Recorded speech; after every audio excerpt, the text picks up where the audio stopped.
Yo, what is up, y'all? We're back here with another video, and I got a couple of changes for y'all, actually. One thing that you could probably notice right now, maybe if y'all pay attention for a while, I don't have braces no more, so, yeah, big teeth right here. I'm not gonna lie, y'all, teeth looking pretty big. Don't worry, I'm gonna get into the main point of this video in just a second, but another thing I kind of want to do is also, like, incorporate, like, a car of the day kind of thing, just because, like, I always have a car in the background. I never, like, touch upon it, nothing. Right now, we got a black Q60S. I mean, obviously, this is from a game right now, so it's like, why does it matter? But I think it's pretty cool. I think it's kind of different. It's something that's like, in the background moving. So it's just not like just like a boring still shot of just me talking to you guys about some, hey guys, today we're talking about Infinity G37 and I'm going, no, not doing none of that. Anyways, so car of the day today is going to be Infinity Q60. I actually really hate on these cars, not going to lie. I never like the coupe, I like the Q50 more. But I'm starting to come around a little bit. And honestly, if I see a Q60 for a good deal, I might have to snag it low key. I don't know yet though. But the main point of this video that you guys came to tune in for is something big, y'all. Because I'm going to be giving you guys basically an update of what it's like buying a car from auction. So I don't have my dealer's license because I go through a broker, right? So, some people was like, how much is a broker? How much is the fees? How much is all this? How much do they add on like taxes, all that stuff? So I'm going to be answering that question for you guys as best as I can. And we're going to be doing that off the last car I bought from the auction. Because, maybe there's something else coming soon. The last car I bought from the auction was that Ford Escape. So stay tuned for that, y'all. Alright, y'all, so jumping right into the video. First thing up, I went through a place called Cars from West. Honestly, to be quite honest with you guys, I do trust them, honestly. They I feel like they did a pretty good service with me. You could call them like majority like any time of the day, it seems like, because I called them like at night and they still picked up. And I called them, ask them questions or whatnot, they answer the questions, different things like that. It hasn't been nothing like tough or anything working with them. It's been pretty smooth, actually. Like the process of it, getting like the title and everything, is honestly pretty smooth. But they do charge a fee, so I'm getting to all that stuff right here. So the first thing up, I'm not gonna put the car price just because it doesn't matter what car you're buying. In a way, you buy a car. There is some things that do matter depending on the car, but I'm touching that as well. So first thing up is the environmental fee, which is $10. It's a $10 environmental fee. I don't know what that's for. I haven't did break down what everything's for, but that's the first thing I got, right? So $10. Next up is the buyer fee, which is $500. I believe the buyer fee is no, the last one actually. I'll come back to that. All right, so the buyer fee, which is $500. Then the virtual bid fee, which was $99, called $100. We're just gonna round it up to dollars, so $100 for virtual bid fee. Then we got the gate fee, $79, but again, rounding off $80. Then lastly, we have a mailing fee, which is $50. That's just them covering like the title being shipped to me and everything. I think it's all through like FedEx, like Express. Last, we have a documentation fee. It's $80. I'm pretty sure that's like them like signing the paperwork, because the car does go to them first because they are the broker, so the car is technically going to them first. Then they're like kind of like in a way like not billing it to me, but they're like transferring the title from them to me. And then lastly, we have a transaction fee, which is $349. The transaction fee is something that is actually going to be depending on your exact car and your bid price, I believe. That's the one thing that does change. So like right now, because the price of my car and everything, I paid $349 the transaction fee. But if you buy a more expensive car, you pay more expensive transaction fee. I'll try to put a picture of what it looks like on the screen. I know it's a certain percentage that they charge you, and if it doesn't hit that percentage, they just charge you a base rate, I think, of $350. So I'll put that up on the screen so you guys can see that as well. And that's like all the fees right there, So you gotta take into account, like, not only are you paying fees on getting a vehicle, then you gotta think about like afterwards and stuff. So a couple of things that I had to do afterwards was a little bit different. So we'll get into that as well. Alright, so afterwards I went to bid and everything, so whoopie-doo, I was kind of happy. That turned into having to get the car shipped to me, right? So the car was in the auction where I'm at, and honestly, I called, call around. Like I definitely should just call around, because I called a couple places. I called 4 places. I got quoted for $400 to ship it to me, $350, $150, and then lastly was not $150, $180, and the last was $150. So I went with the $150 because, hey man, they said it was already going there the same day, so that's why they charged me so cheap. But it is like they go there every now and then. So if I do buy another car, just hit them up, and if it's the day that they're going to pick it up for me as well. So we get that car, $150 shipping fee, right? So add that on to all data fees ready, right? Pretty pricey just in fees. Depending on, I guess, like Depending on your state and where you are, and like how like your DMV works, I can say for New York State, I had to take it to the DMV. After I got the title in the mail and everything, I have to first transition the title to me before I can even think about selling it to someone else.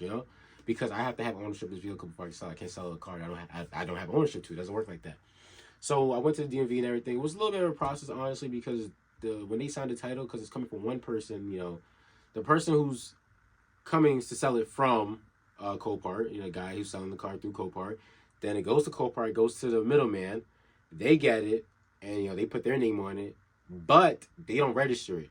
They just put their name on the title, and then they send it to me. But because they did that without my name on it, it was a little bit harder to register and stuff. So I worked with the DMV and everything. They kind of like worked it out for me how it works and stuff, and they explained me the process. I just got to show proof of sale and all that stuff, like proof that I bought it, and then give them that the invoice and everything, and then everything else works out like that afterwards. But the car, is I have to say, like the car, $150 shipping fee, right? Some things like I guess like I'll talk about some things that I put into the car because this was a clean title car. This is something that and I'll talk a little bit more like what happened to it. So clean title car, boom, I got it. I paid taxes on the vehicle, so I have to pay the vehicle taxes afterwards. Taxes was $320, I believe. Yeah, $320 in taxes and just the title. I didn't do registration because I knew I wasn't, I'm not keeping this car. This is not for me.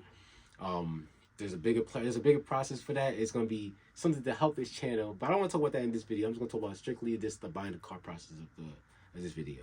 So boom, bought that. Then after that, basic cleaning the car. So I needed to get like car wash. Like I was like maybe like I probably spent like $50 on cleaning supplies just because I went out and bought a new bottle of soap. I needed a new bottle of soap. Bought new rags. I had a drying towel, but I just bought an extra drying towel.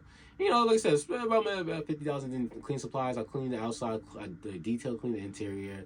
I even did the massage gun tactic, y'all. The massage gun, hit the massage gun with the carpet, then start vacuuming. I was like, damn, that really works. But can't keep that because I added $50 into that, right?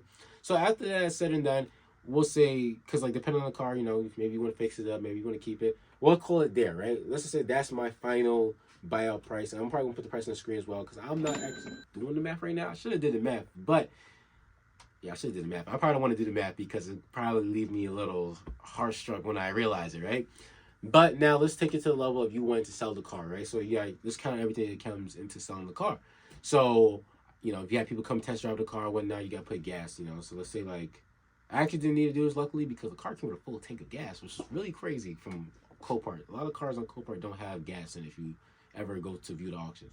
But yeah, the car came with like damn near full tank of gas, right? So they had to do that. But let's say you're taking the gas fees. Let's call that a $40 gas fee, right? It doesn't cost you to list it on Facebook Marketplace, so I'm not gonna call it that. But let's say you wanted to go. We're not gonna count anywhere else. We're just gonna say Facebook Marketplace and eBay. eBay you listen for free as well. Craigslist, places like that, OfferUp. There's probably more places I'm missing. There's a lot of places, so you can list anywhere like that for free.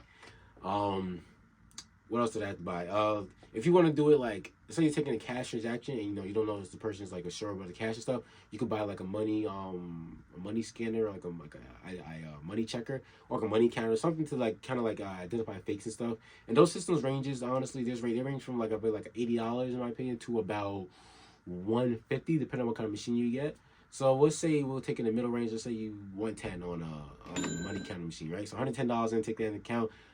Some people do wire transfers and stuff. I just say just take into account business because you want to be safe when you're taking money from someone. Honestly, money could be fake, and it happens sometimes, and it's unfortunate that some people have give out fake money. It's unfortunate, but we're taking into account 110, right? So all of that went into this car. Like between this, the buying fees, shipping, selling fees, and I'm counting the cleaning, the 110, anything that I bought, and as well as like going into the car. All of that is going into the car, and that is like your final. That number right here on the screen. That's your final buyout price right there. That's add that to whatever price you're willing to pay. All of that on top of the car base price. Say the car's $1,000.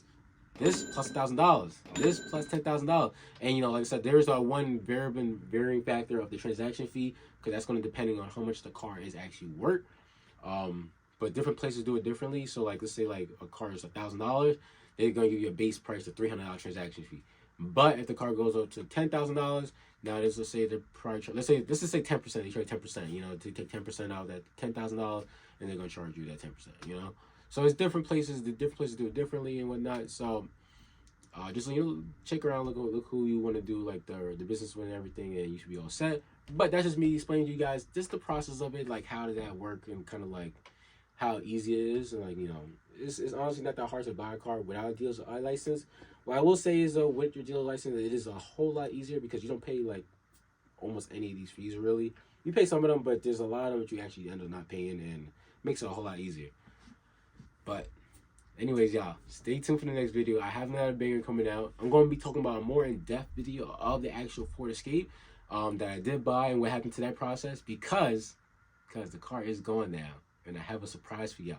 So we're going to be talking about that in a little bit in another video, so make sure I stay tuned for that as well. Peace.